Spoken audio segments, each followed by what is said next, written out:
ونستغفره ونعوذ بالله من شرور أنفسنا ومن سيئات أعمالنا من يهده الله فلا مضل له ومن يضلل فلا هادي له وأشهد أن لا إله إلا الله وحده لا شريك له وأشهد أن محمدا عبده ورسوله يا أيها الذين آمنوا اتقوا الله حق تقاته ولا تموتن إلا وأنتم مسلمون يا أيها الناس اتقوا ربكم الذي خلقكم من نفس واحدة وخلق منها زوجها وبث منهما رجالا كثيرا ونساء واتقوا الله الذي تساءلون به والأرحام إن الله كان عليكم رقيبا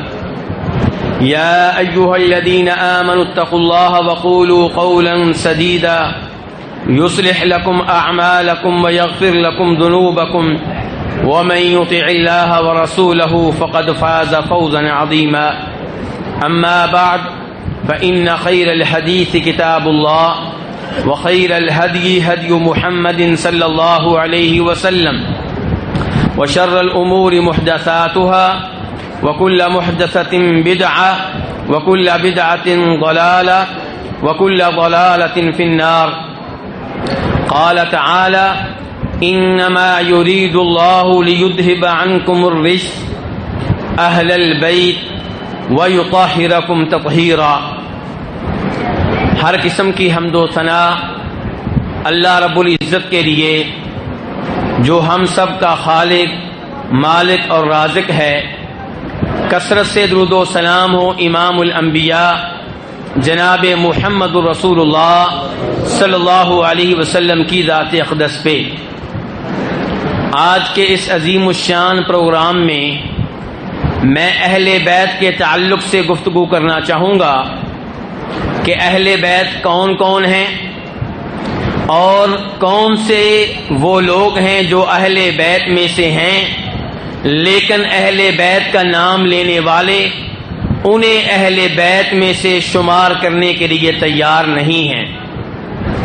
دوسرے نمبر پہ اہل بیت کے فضائل کیا ہیں اور حقوق کیا ہیں. تیسرے نمبر پہ اہل بیت کے نام پہ کیا غلطیاں ایسی ہیں جن کا ارتکاب کیا جاتا ہے اور جن کی وجہ سے انسان اہل بیت سے محبت کرنے کی بجائے ان کی اور اللہ تعالیٰ کی اور نبی علیہ الصلوۃ والسلام کی اور صحابہ کرام کی توہین اور گستاخی کا مرتکب ہوتا ہے. تو اہل بیت کون ہیں؟ اہل بیت میں سب سے پہلے کون داخل ہوگا؟ اس کے لیے ہم نے یہ جاننا ہے کہ اہل بیت جو لفظ ہے اس کا معنی کیا ہے. جی اہل بیت کا معنی کیا ہے؟ بیت کس کو کہتے ہیں؟ گھر کو. اہل بیت گھر والے. تو آپ کسی چھوٹے سے بچے سے پوچھ لیں کہ گھر کس سے بنتا ہے، گھر کا آغاز کس سے ہوتا ہے، وہ آپ کو جواب دے گا کہ گھر بنتا ہے بیوی سے. بیوی نہ ہو تو کوئی گھر نہیں ہے. بیوی آتی ہے تو انسان کا گھر بننا شروع ہوتا ہے. اس لیے اہل بیت میں سب سے پہلے انسان کی بیوی داخل ہوتی ہے اور خصوصاً نبی علیہ الصلوۃ والسلام کے گھر میں آپ کے اہل بیت میں سب سے پہلے آپ کی بیویاں داخل ہوں گی. اور یہ ہمیں معلوم ہوتا ہے قرآن و حدیث سے. نبی صلی اللہ علیہ وسلم کی بیویوں سے قرآن حکیم میں خود اللہ تعالی مخاطب ہے، خود اللہ تعالیٰ ان سے گفتگو کر رہا ہے، خود اللہ تعالیٰ ان سے ہم کلام ہے. ہماری ان ماؤں کے اعزاز اور شان اور مقام کے کیا کہنے جن سے اللہ رب العزت براہ راست گفتگو کر رہے ہیں. اللہ تعالیٰ سورہ احزاب میں کہتے ہیں یا نساء النبی، اے نبی کی بیویو، لستن کاحد من النساء، تم شان کے لحاظ سے، مقام کے لحاظ سے عام عورتوں کی طرح نہیں ہو. تو نبی علیہ الصلوۃ والسلام کی بیویوں کی شان اور ان کا مقام و مرتبہ دیگر عورتوں سے بڑھ کر ہے. اللہ رب العزت بہت سی آیات میں مسلسل ان سے مخاطب ہیں، اور ایک جگہ پہ اللہ تعالیٰ کہتے ہیں وَقَرْنَ فِي بُيُوتِكُنَّ کہ اے نبی کی بیویوں اپنے گھروں میں بیٹھی رہو، اپنے گھروں میں ٹک کر بیٹھی رہو. اور میرے بھائیوں، ہم نے یہ گفتگو صرف دوسروں کے لیے نہیں کرنی، اپنے لیے بھی کرنی ہے کہ نبی علیہ الصلوۃ والسلام کی بیویوں سے کہا جا رہا ہے کہاں پہ رہو؟ اپنے گھروں میں رہو. اس سے پتا چلا کہ عورتوں کو بغیر کسی ضرورت کے اپنے گھروں سے نہیں نکلنا چاہیے. عورت کی زندگی عام طور پہ اپنے گھر میں گزرنی چاہیے. ہاں کسی حاجت کے لیے، کسی ضرورت کے لیے بازار جا سکتی ہے، کسی اور جگہ جا سکتی ہے، لیکن عام طور پہ اسے گھر میں رہنا چاہیے.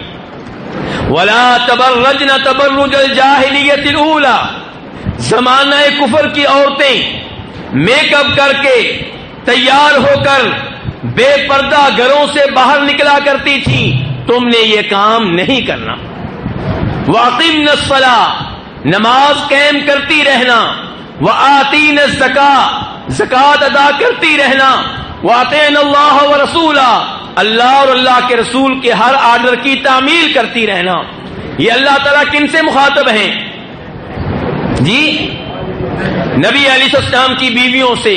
اور جو الفاظ اللہ نے استعمال کیے ہیں وہ مردوں والے الفاظ ہیں یا عورتوں والے؟ عورتوں والے الفاظ ہیں. ان الفاظ میں مرد داخل نہیں ہے.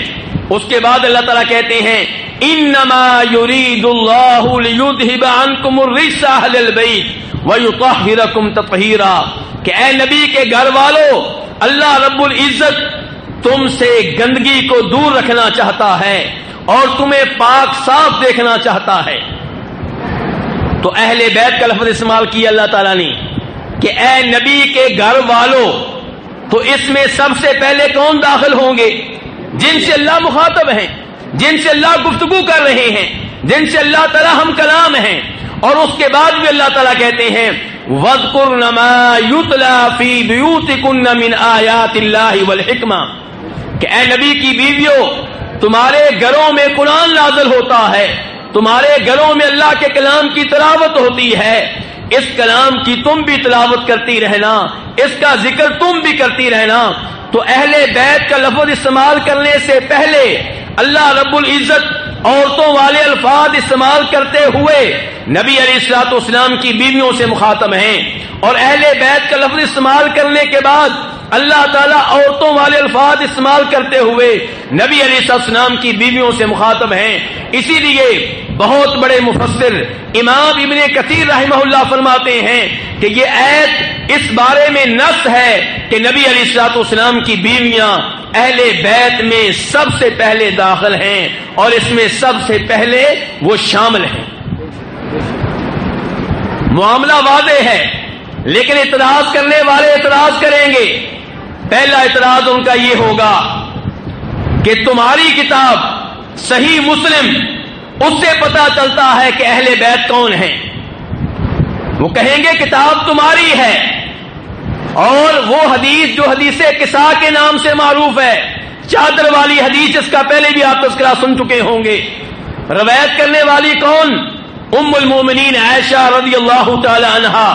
وہ کہیں گے روایت کرنے والی صحابیہ وہ جنہیں تم اپنی ماں مانتے ہو، جن کے ساتھ تم محبت کرتے ہو، جن کے ساتھ تم عقیدت رکھتے ہو، وہ کہتی ہیں کہ نبی علیہ الصلوۃ والسلام کے پاس سیاہ رنگ کی چادر تھی. آپ کے پاس حسن آئے، آپ نے جناب حسن کو اس چادر میں داخل کر لیا. جناب حسین آئے، ان کو بھی اس چادر میں داخل کر لیا. جناب فاطمہ آئیں، ان کو بھی اس چادر میں داخل کر لیا. جناب علی آئے، ان کو بھی اس چادر میں داخل کر لیا. اور پھر یہ آیت پڑھی انما یرید اللہ لیذھب عنکم الرجس اہل البیت ویطہرکم تطہیرا کہ اے نبی کے گھر والو، اللہ تعالیٰ تمہیں گندگی سے دور رکھنا چاہتا ہے. تو مسلم شریف کی یہ حدیث کیا بتا رہی ہے کہ اہل بیت کون ہیں؟ جناب علی، اہل بیت کون ہیں؟ ان کے بیٹے حسن و حسین. آل بیت کون ہیں؟ جناب فاطمہ. کتنے ہوئے؟ 4. اور 5 نمبر پہ کون؟ جی 5 نمبر پہ کون؟ خود نبی صلی اللہ علیہ وسلم. اور یہی وہ 5 ہیں جن کو وہ پنج تن پاک کہتے ہیں. تو ان کا پہلا اعتراض یہ ہے کہ حدیث تمہاری کتاب میں وہ واضح کر رہی ہے کہ اہل بیت یہی 5 ہیں، یعنی کہ نبی علیہ السلام کی بیویاں آل بیت میں داخل نہیں ہیں. تمہاری اس حدیث نے واضح کر دیا. بلکہ اگر آپ ترمذی شریف کا مطالعہ کریں گے تو آپ کو پتا چلے گا کہ یہ واقعہ ام سلمہ کے گھر کا ہے رضی اللہ تعالی عنہا.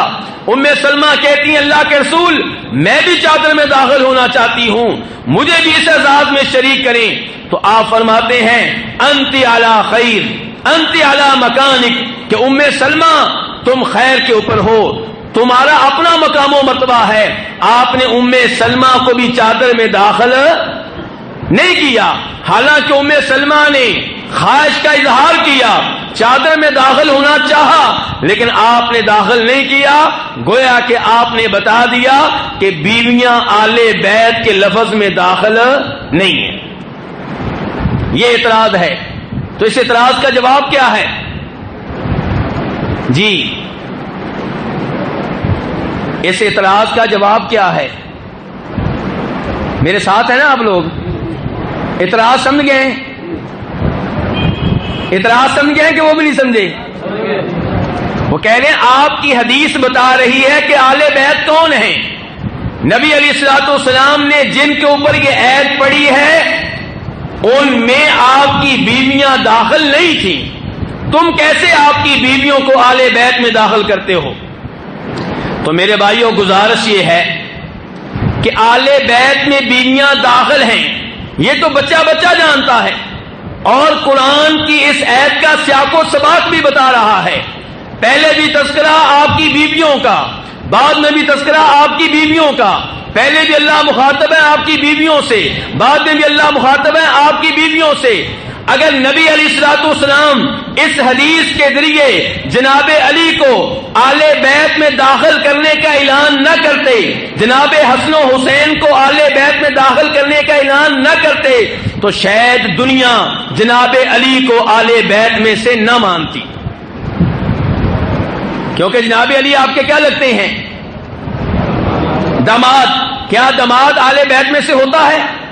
نہیں.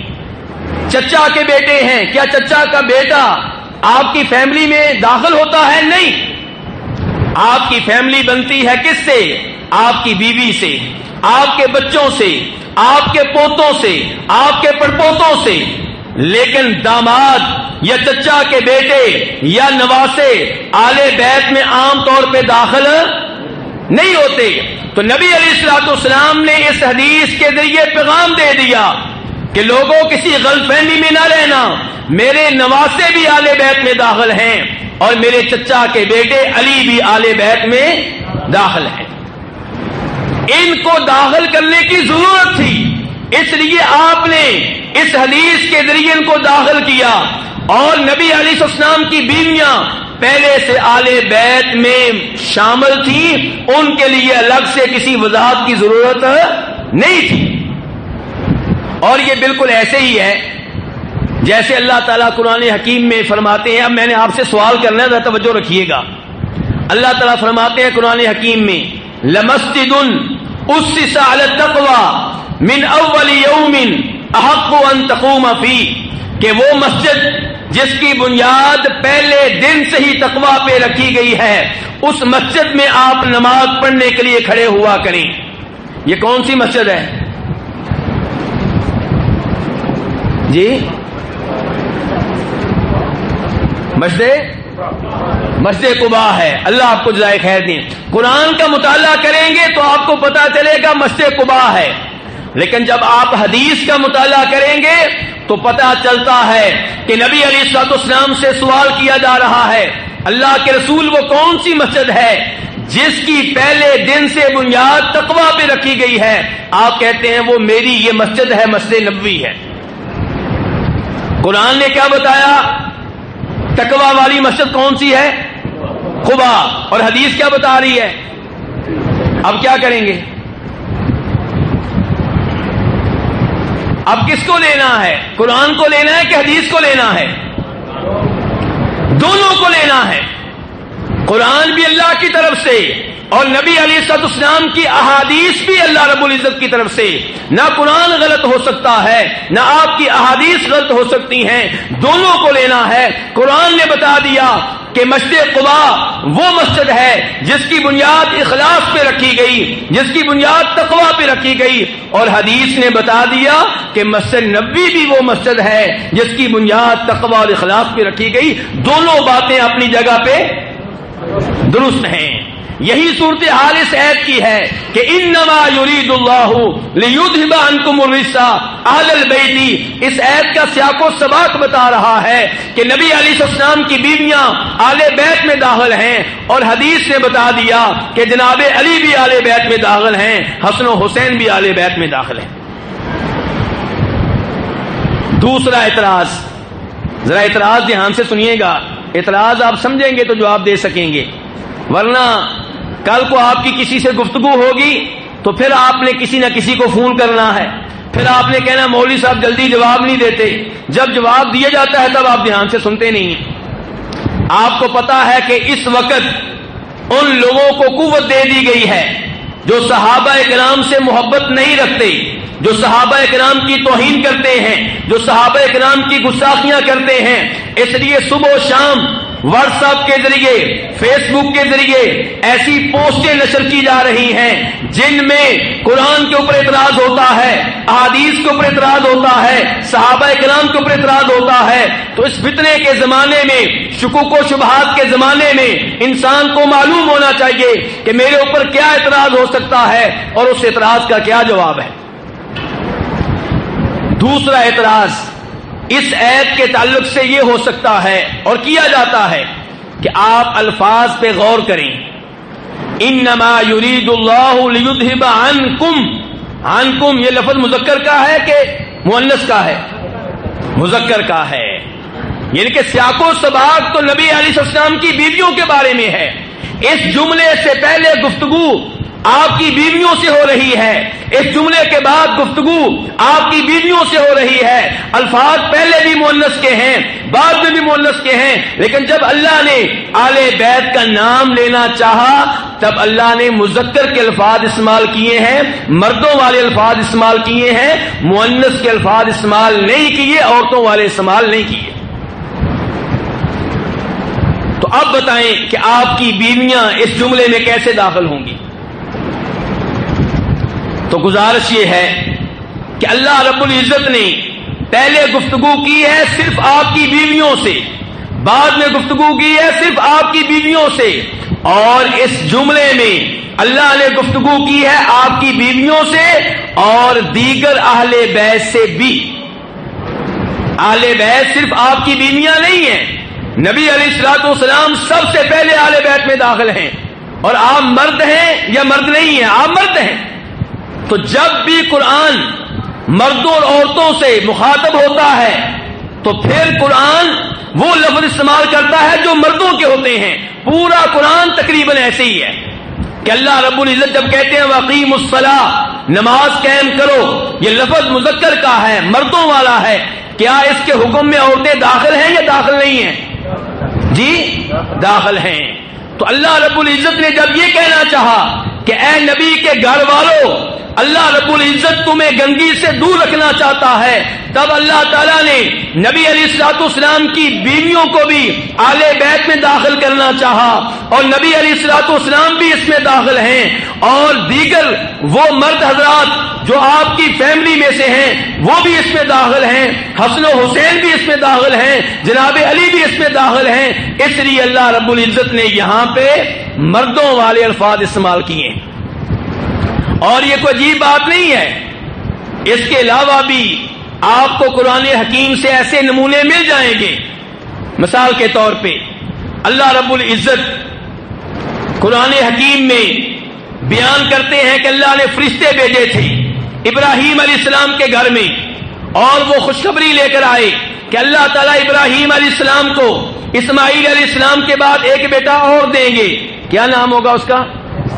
اسحاق، اور ساتھ ہی یہ کہ اسحاق علیہ السلام کی اولاد سے پوتا ملے گا جس کا نام کیا ہوگا؟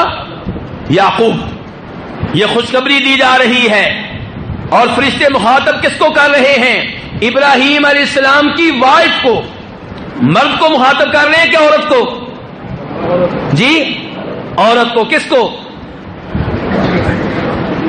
جی ابراہیم علیہ السلام کی وائف کو، کس کی والدہ ہیں؟ اسحاق علیہ السلام کی والدہ ہیں۔ ان کو مخاطب کر کے کہتے ہیں کہ ہم آپ کو بیٹا دینے والے ہیں، بیٹے کے بعد پوتا بھی دیں گے۔ تو وہ آگے سے کہتی ہیں کہ میں تو بوڑھی ہو چکی، میں تو بانجھ ہوں، میرا خاوند بھی بوڑھا ہے، اس عمر میں مجھے بیٹا ملے گا۔ تعجب کا اظہار کیا کس نے؟ جی اسحاق علیہ السلام نے؟ ابراہیم علیہ السلام کی وائف نے، بیگم نے۔ تو فرشتوں نے کہا تھا کس کو مخاطب کر کے؟ ابراہیم علیہ السلام کی بیوی کو مخاطب کر کے کہا تھا اتعجبین من امر اللہ رحمت اللہ وبرکاتہ علیکم اہل البیت، آپ کو تعجب ہو رہا ہے اللہ کے معاملے میں؟ اللہ کے لیے کیا مشکل ہے بیٹا دینا؟ چاہے کوئی جوان ہو چاہے کوئی بوڑھا ہو، اللہ جب بیٹا دینے پہ آئے تو اللہ کے سامنے کیا رکاوٹ ہے؟ یہ الفاظ استعمال کیے گئے ہیں مؤنث کے عورتوں والے، اتعجبین من امر اللہ، لیکن جب آل بیت کا جملہ استعمال کرنے کی باری آئی تو کیا کہا؟ رحمت اللہ وبرکاتہ علیکم اہل البیت، اللہ کی رحمتیں ہوں اور اللہ کی برکتیں ہوں تم پہ اے نبی ابراہیم کے گھر والوں۔ اب الفاظ کون سے استعمال کیے گئے ہیں؟ مذکر کے، حالانکہ جس سے گفتگو کر رہے ہیں وہ کون ہے؟ مؤنث، اور وہ بھی ایک دو نہیں، لیکن چونکہ ابراہیم علیہ السلام بھی اس میں داخل ہیں، اسماعیل علیہ السلام بھی اس میں داخل ہیں، اسحاق علیہ السلام نے بھی اس میں داخل ہونا ہے، یعقوب علیہ السلام نے بھی اس میں داخل ہونا ہے، یوسف علیہ السلام نے بھی اس میں داخل ہونا ہے، اس لیے جب یہ جملہ بولنے کی باری آئی تو مذکر کے الفاظ استعمال کیے گئے۔ کیا کہا؟ اللہ کی رحمتیں ہوں اور اللہ کی برکتیں ہوں تم پہ اے ابراہیم نبی کے گھر والوں۔ یہاں پہ بھی اہل البیت کا لفظ استعمال کیا گیا ہے، اور اس میں ابراہیم علیہ السلام کی وائف کو، بیگم کو سب سے پہلے داخل کیا گیا ہے۔ تو پتہ چلا کہ آل بیت میں سب سے پہلے نبی علیہ الصلوۃ والسلام کی بیویاں داخل ہیں، اور آل کے لفظ میں بھی نبی علیہ الصلوۃ والسلام کی بیویاں داخل ہیں۔ ان کے اوپر زکوٰۃ حرام تھی جیسے باقی آل بیت پہ زکوٰۃ حرام تھی۔ امام ابن ابی شیبہ اپنی مشہور و معروف کتاب المصنف میں روایت کرتے ہیں کہ خالد بن سعید نے جناب عائشہ کو زکوٰۃ کی گائے بھیجی تو جناب عائشہ نے لینے سے انکار کر دیا اور کہا کہ ہم آل محمد صلی اللہ علیہ وسلم، ہمارے لیے زکوٰۃ لینا جائز نہیں ہے۔ تو آل میں اور نبی علیہ السلام کے آل بیت میں آپ کی بیویاں سب سے پہلے داخل ہیں۔ دوسرے نمبر پہ آل بیت میں آپ کی اولاد اور آپ کی بیٹیاں داخل ہیں، اور آپ کی بیٹیاں کتنی ہیں؟ 4۔ افسوس سے کہنا پڑتا ہے آل بیت کا نام استعمال کرنے والے آپ کی 3 بیٹیوں کو آپ کی بیٹیاں ماننے کے لیے تیار نہیں ہیں، جبکہ ان کا یہ عقیدہ قرآن کے خلاف ہے۔ اللہ تعالیٰ کہتے ہیں یا ایھا النبی قل لازواجک وبناتک ونساء المؤمنین یدنین علیہن من جلابیبہن، اے نبی آپ اپنی بیویوں سے کہہ دیں، وبناتک اور اپنی، یہ نہیں کہا بیٹی سے کہہ دیں، کیا کہا؟ اپنی بیٹیوں سے کہہ دیں۔ پتا چلا آپ کی صرف ایک بیٹی نہیں بلکہ کئی بیٹیاں ہیں۔ تو اللہ تعالیٰ کہہ رہے ہیں نبی آپ اپنی بیویوں سے کہہ دیں، اپنی بیٹیوں سے کہہ دیں، مومنوں کی عورتوں سے کہہ دیں کہ وہ پردہ کیا کریں، اپنے اوپر بڑی چادر لیا کریں۔ تو پتا چلا کہ نبی علیہ الصلوۃ والسلام کی بیویاں 1 سے زیادہ ہیں اور وہ 4 ہیں، اور یہ چاروں کی چاروں آل بیت میں سے ہیں۔ تیسرے نمبر پہ آل بیت میں کون ہیں؟ آپ کے مسلمان چچا، اور آپ کی چچاؤں کی مسلمان اولاد، یعنی کہ آپ کے دادا کے نام کیا تھا؟ عبد المطلب. عبد المطلب کی اولاد میں سے جو بھی مسلمان ہے، مرد ہو یا عورت، وہ آل بیت میں سے ہے. اب اس کی کیا دلیل ہے؟ عام طور پہ چچا میری نسل میں سے نہیں ہے، میرا چچا میری نسل میں سے نہیں ہے، آپ کا چچا آپ کی نسل میں سے نہیں ہے. یہ گفتگو دھیان سے سنیے گا، کیونکہ آل بیت کا نام استعمال کرنے والے آپ کے چچا عباس کو آل بیت میں سے نہیں مانتے، آپ کے چچا عباس کی اولاد کو آل بیت میں سے نہیں مانتے. اس لیے آپ کو پتہ ہونا چاہیے کہ آپ کے چچا اور آپ کی چچاؤں کی اولاد کیسے آل بیت میں سے ہے. اس بارے میں ایک حدیث آپ کے سامنے رکھنا چاہوں گا، جسے امام مسلم اپنی صحیح میں لے کر آئے ہیں، اور اسے روایت کرنے والے عبد المطلب بن ربیعہ بن حارث بن عبد المطلب ہیں. کون ہوئے عبد المطلب کے؟ کیا لگے یہ؟ آپ کی توجہ چاہتا ہوں، مشکل سوال نہیں ہے کوئی جی، پڑھ پوتے، اللہ آپ کو جزائے خیر دیں. عبد المطلب بن ربیعہ بن حارث بن عبد المطلب، دادا بھی عبد المطلب، پڑپوتا بھی کون ہے؟ عبد المطلب. تو عبد المطلب کا پڑپوتا عبد المطلب روایت کر رہا ہے، حدیث بیان کرنے والے عبد المطلب ہیں. وہ کہتے ہیں کہ میرے والد، ان کے والد کون ہوئے؟ ربیعہ بن حارث بن عبد المطلب. کہتے ہیں میرے والد اور جناب عباس اللہ کے رسول کے کیا لگے؟ چچا. یہ دونوں بیٹھے ہوئے تھے، دونوں نے ہمیں بلایا. کون کہہ رہے ہیں؟ عبد المطلب بن ربیعہ کہہ رہے ہیں. کہتے ہیں مجھے بلایا اور فضل بن عباس کو بلایا. ہم دونوں سے کہنے لگے کہ تم دونوں نکاح کی عمر کو پہنچ چکے ہو اور تمہارے پاس نکاح کرنے کے لیے پیسے نہیں ہے، حق مہر ادا کرنے کے لیے مال نہیں ہے. تم نبی علیہ الصلوۃ والسلام کے پاس جاؤ اور آپ سے کہو کہ اللہ کے رسول علیہ الصلوۃ والسلام جیسے زکوٰۃ جمع کرنے کے لیے آپ دوسرے لوگوں کی ڈیوٹی لگاتے ہیں، ہمیں یہ ڈیوٹی دیں، ہم ڈیوٹی کریں گے. جو اجرت آپ دوسروں کو دیتے ہیں وہ اجرت ہمیں دیں تاکہ ہم نکاح کر سکیں، حق مہر میں یہ اجرت ادا کر سکیں. دونوں نبی علیہ الصلوۃ والسلام کے پاس آئے، ظہر کی نماز آپ کے ساتھ پڑھی، اور ظہر کی نماز پڑھنے کے بعد جلدی سے آپ کے حجرے کے دروازے پہ کھڑے ہو گئے. آپ نے نماز پڑھ کے جناب زینب بنت جاش کے گھر میں جانا تھا، آپ وہاں سے گزرے. دونوں نوجوان موجود ہیں، دونوں ہاشمی موجود ہیں. دونوں کے کانوں کو آپ نے پیار سے پکڑا اور پیار کیا، کہا کیا کہنا چاہتے ہو. اس کے بعد آپ گھر میں داخل ہو گئے، یہ بھی گھر میں داخل ہو گئے.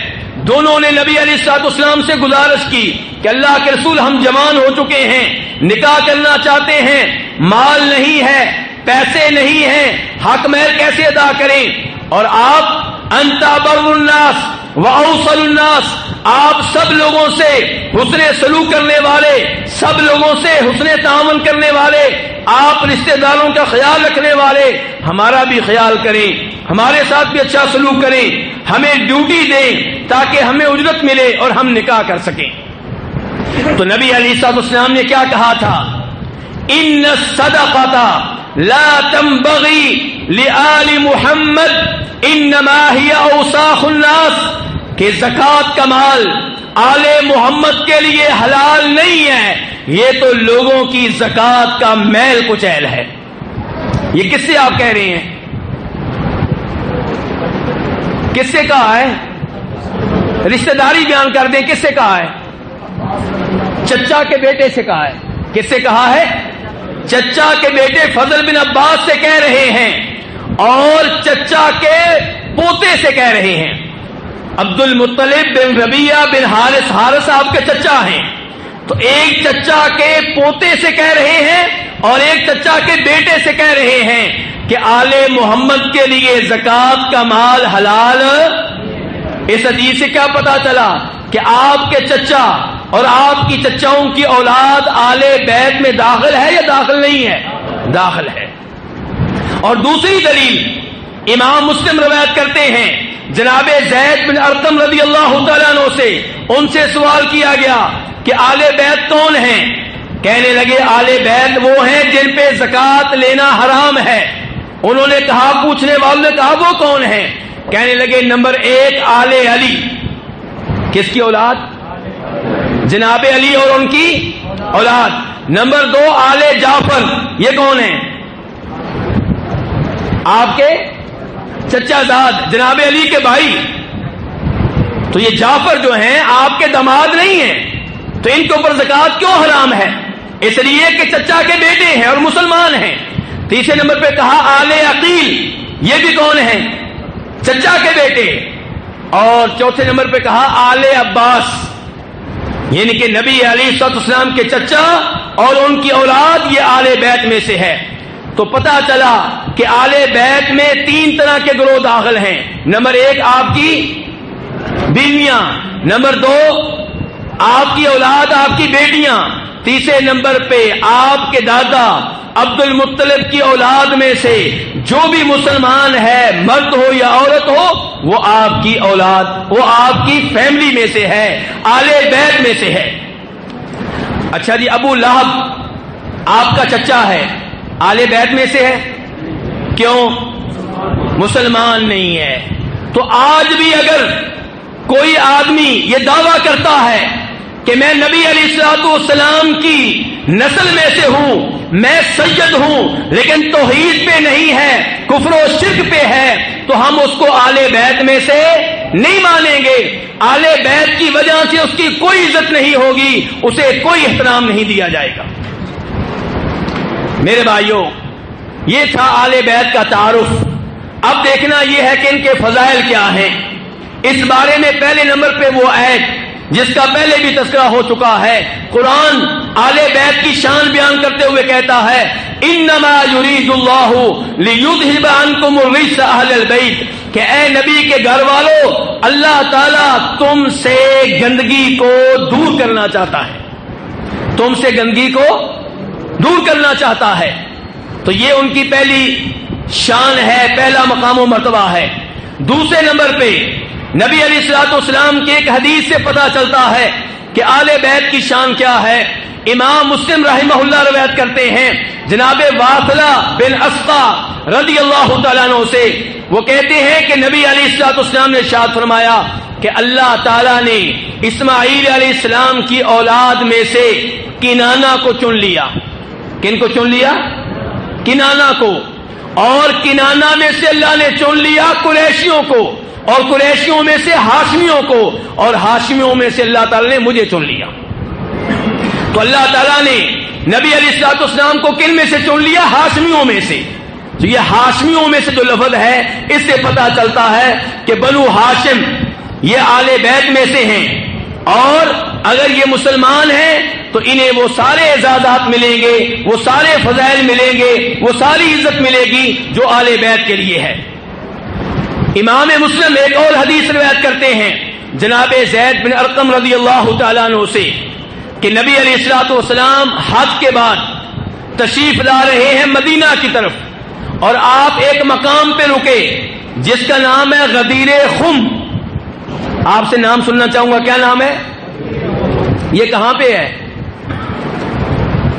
کوئی بھائی بتا سکتا ہے کہاں پہ یہ؟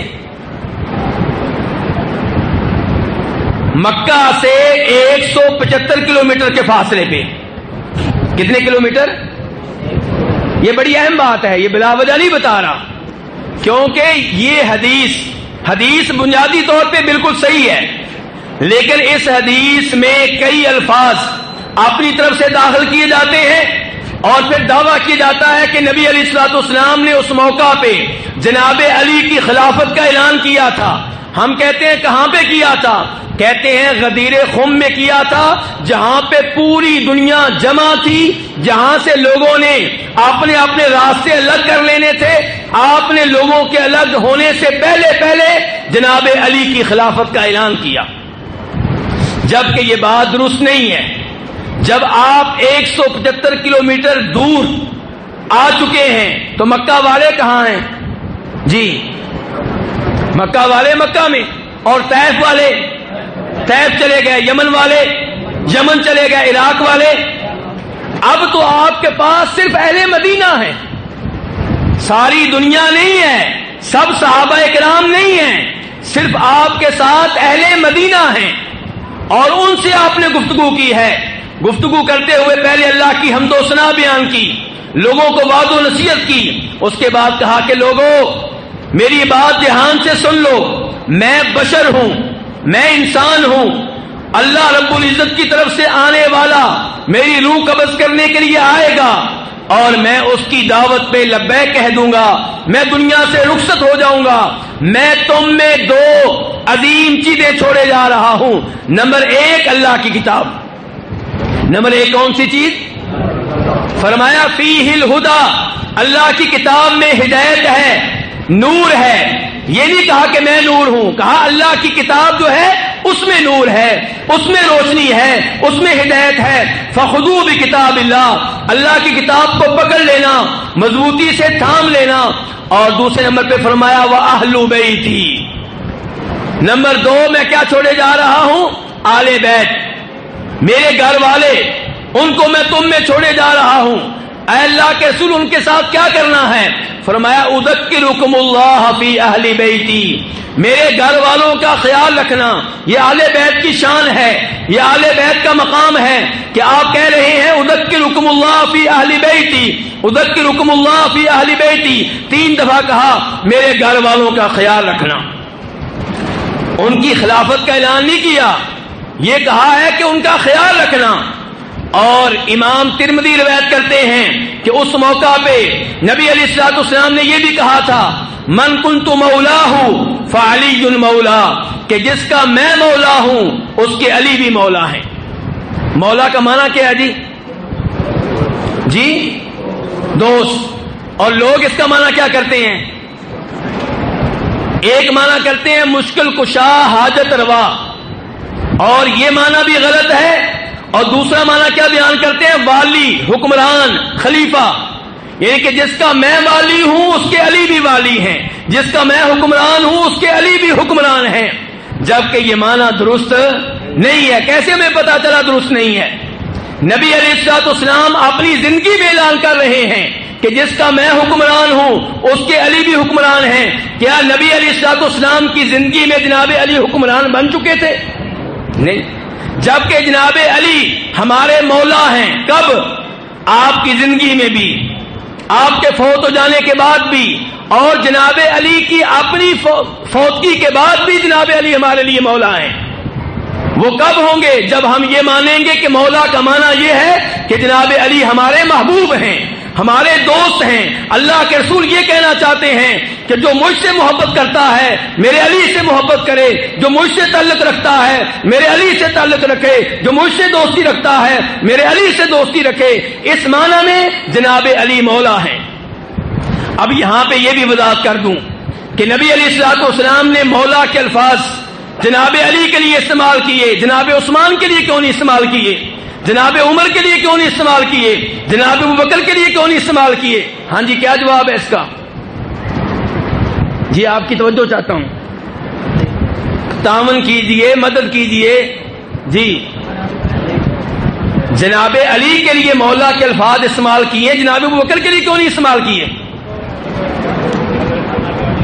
میرے بھائیوں، اس کے لیے جاننا پڑے گا کہ نبی علیہ الصلوۃ والسلام نے یہ خطبہ کیوں دیا تھا، غدیر خم میں آپ نے خطبہ کیوں دیا تھا؟ جناب علی کی خلافت کا اعلان کرنے کے لیے نہیں دیا تا، بلکہ بخاری شریف کا مطالعہ کریں، آپ کو پتا چلے گا کہ اس سے پہلے جناب علی اور کچھ صحابہ اکرام کے مابین غلط فہمی پیدا ہو چکی تھی۔ مال خمس کے لحاظ سے، مال غنیمت کے اعتبار سے وہ جناب علی سے ناراض ہو چکے تھے۔ بخاری شریف کی حدیث ہے، جناب بریدہ نبی علیہ الصلوۃ والسلام کے پاس آتے ہیں اور جناب علی کی شکایت لگاتے ہیں۔ اللہ کے رسول فرماتے ہیں اتبغض علیا، بریدہ علی سے بغض رکھتے ہو، علی سے نفرت کرتے ہو؟ جناب بریدہ کہتے ہیں بالکل اللہ کے رسول، میں علی سے نفرت کرتا ہوں۔ تو نبی علیہ الصلوۃ والسلام نے اس موقع پہ جناب علی کی شان بیان کی، غلط فہمیاں دور کی، غلط فہمیوں کا ازالہ کیا یہ کہہ کے کہ من کنت مولاہ فعلی المولاہ، کہ جو مجھ سے محبت کرتا ہے میرے علی سے بھی محبت کرے۔ اس کا مطلب یہ نہیں تھا کہ مولا کا لفظ بول دینے سے جناب علی کی شان جناب ابو بکر سے بڑھ گئی یا جناب عمر سے بڑھ گئی یا جناب عثمان سے بڑھ گئی، بلکہ جس کے بارے میں غلط فہمی پیدا ہو چکی تھی اس کے بارے میں آپ نے اپنی محبت کا اعلان کیا اور لوگوں سے بھی مطالبہ کیا کہ اگر تم مجھ سے محبت کرتے ہو تو میرے علی سے بھی محبت کرنا ہو۔ تو میرے بھائیو، اس حدیث میں آل بیت کی شان بیان ہوئی ہے، جناب علی کی خلافت کا اعلان نہیں ہوا۔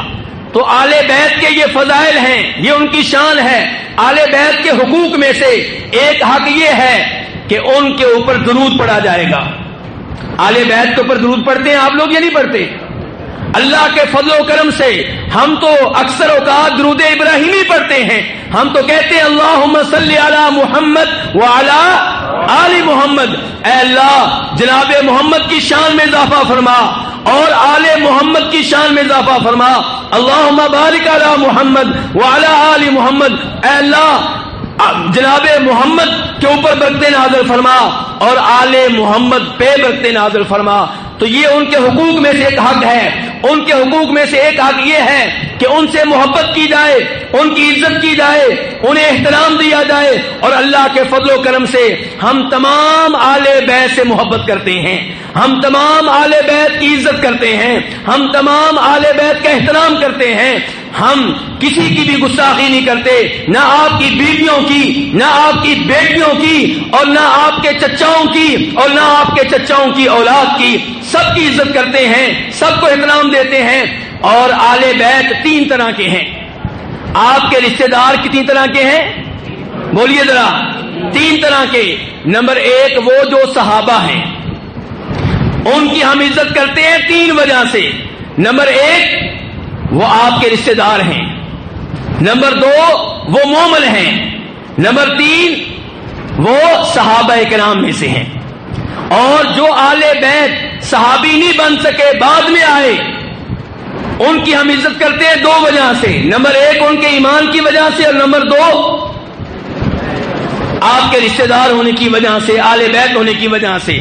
تیسرے نمبر پہ آپ کے وہ رشتہ دار جنہوں نے ایمان قبول نہیں کیا، انہیں کوئی عزت نہیں ملے گی، کوئی احترام نہیں ملے گا۔ نبی علیہ السلام ارشاد فرماتے ہیں، من بطأ به عمله لم يسرع به نسبه، جو اپنے کرتوتوں کی وجہ سے، اپنے کردار کی وجہ سے، اپنے کفر و فسق کی وجہ سے پیچھے رہ گیا، اس کا نسب اس کو آگے نہیں لے جا سکتا۔ تو اللہ کے فضل و کرم سے آل بیت کے یہ سارے حقوق ہم ادا کرتے ہیں اور ادا کرنے چاہیے۔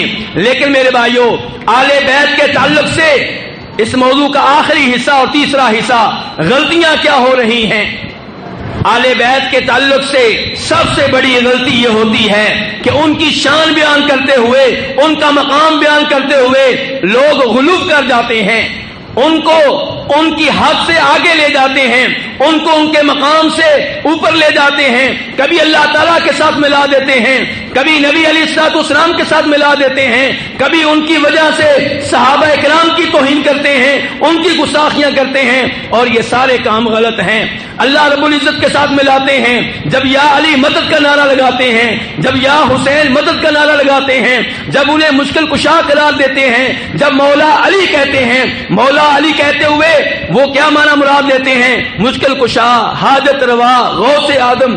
اس لیے ہمارے علماء کرام عام طور پہ مولا علی کا لفظ استعمال نہیں کرتے، کیونکہ جب آپ کے لفظ استعمال کرتے ہیں سننے والا اس کا وہی معنی مراد لیتا ہے جو اس کے ذہن میں ہے۔ اس لیے اس انداز سے بغیر کسی وضاحت کے مولا علی کا لفظ استعمال کرنے سے بچنا چاہیے۔ جب مولا علی کا لفظ استعمال کریں پھر آپ کہیں کہ مولا علی سے مراد یہ ہے کہ ہم ان سے محبت کرتے ہیں، ہم ان کی عزت کرتے ہیں، ہم ان کا احترام کرتے ہیں۔ تو آل بیت کو پکارنا مشکل اوقات میں یہ انہیں اللہ کے ساتھ دعا میں شریک کرنا ہے، اور یہ شرک ہے۔ وَأَنَّ الْمَسَاجِدَ لِلَّهِ فَلَا تَدْعُوا مَعَ اللَّهِ أَحَدًا، تو یہ جائز نہیں ہے، یہ وہ غلو ہے جس کے بارے میں نبی علیہ الصلوۃ والسلام نے فرمایا تھا لا تطرونی کما اطرت النصارى ابن مریم انما انا عبد فقولوا عبد اللہ ورسولہ، کہ لوگوں میری شان بیان کرتے ہوئے حد سے آگے نہ نکلنا۔ یہ کون کہہ رہے ہیں؟ نبی علیہ السلام اپنے بارے میں کہہ رہے ہیں۔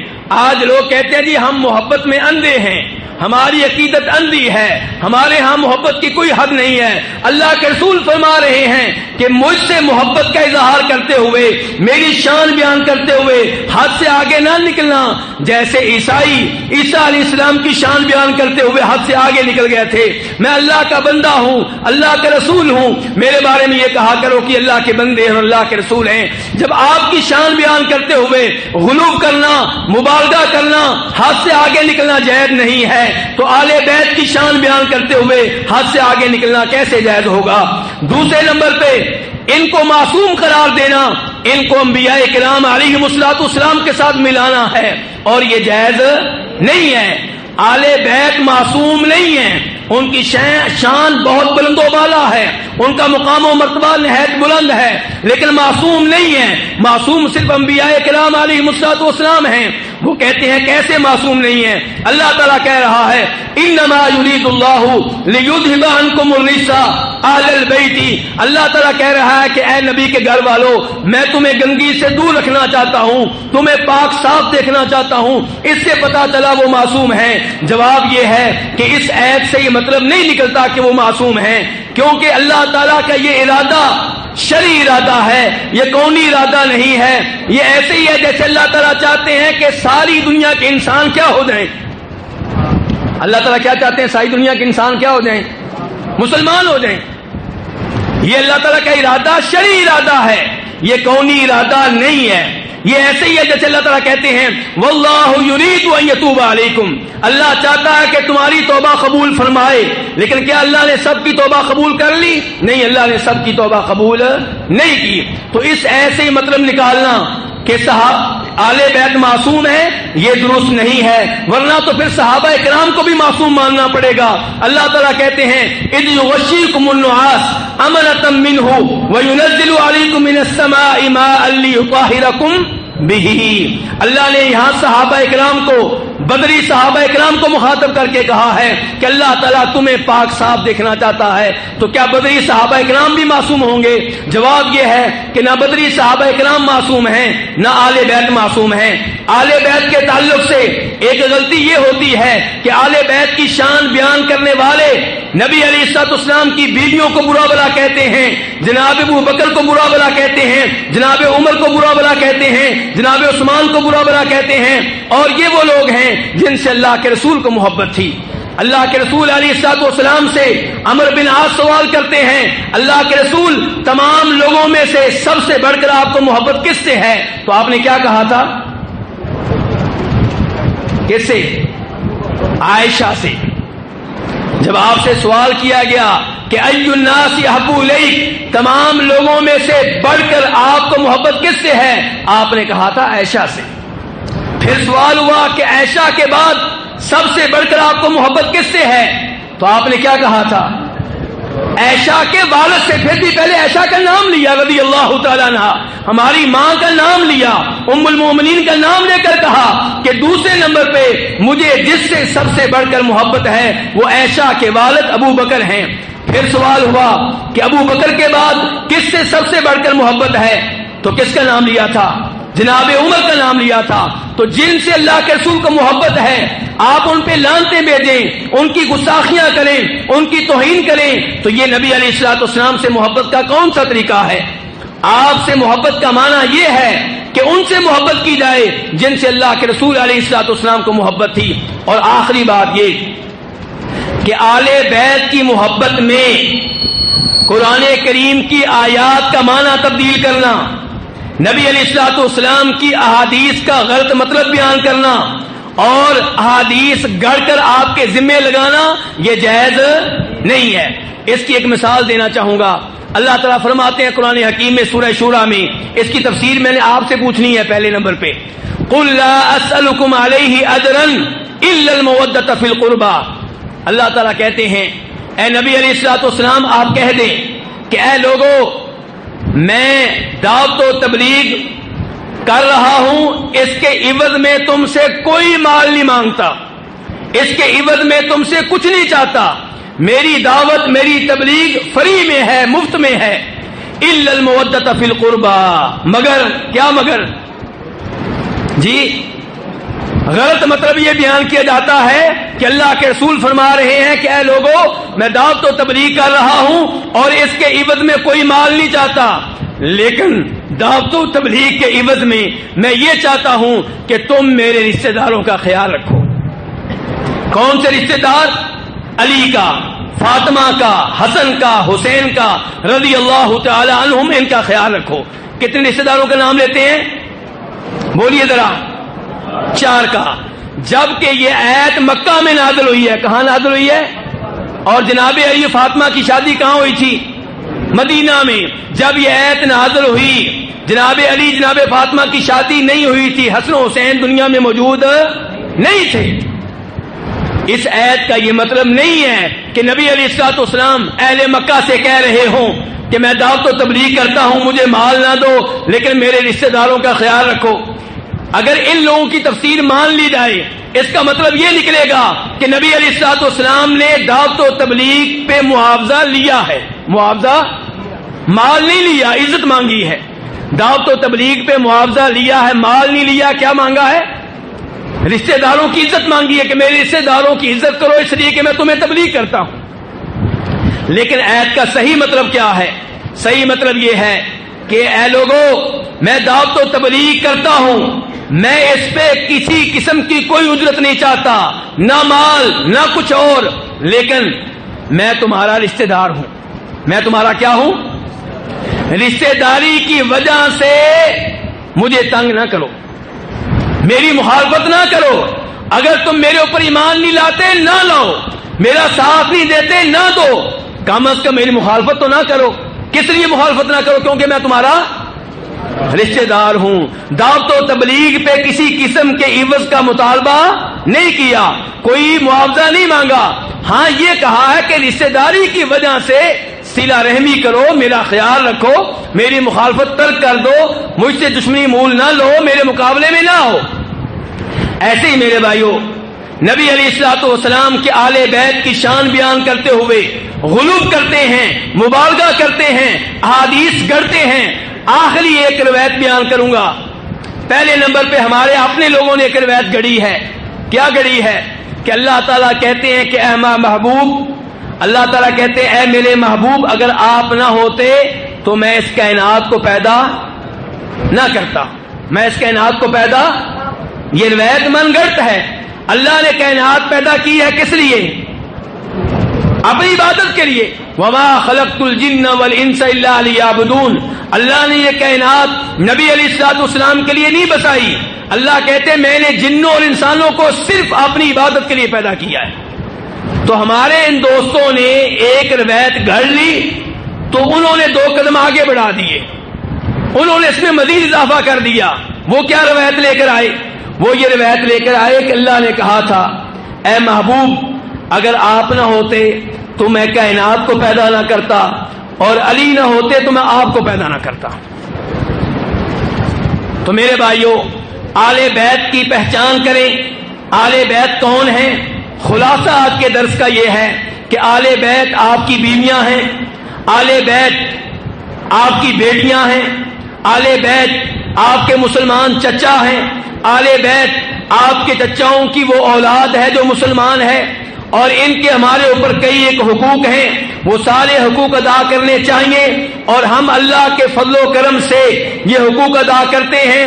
لیکن ان کی شان بیان کرتے ہوئے مبالغہ کرنا، غلو کرنا، انہیں مشکل کشا قرار دینا، ان سے دعائیں کرنا، ان سے بیٹے مانگنا، ان سے شفا مانگنا، یہ درست نہیں ہے۔ انہیں معصوم قرار دینا، انہیں انبیاء کرام علیہ السلام کا شریک بنانا ہے، اور یہ جائز نہیں ہے۔ ان کی شان بیان کرتے ہوئے صحابہ کرام کی گستاخی کرنا، توہین کرنا، یہ غلط ہے، یہ درست نہیں ہے۔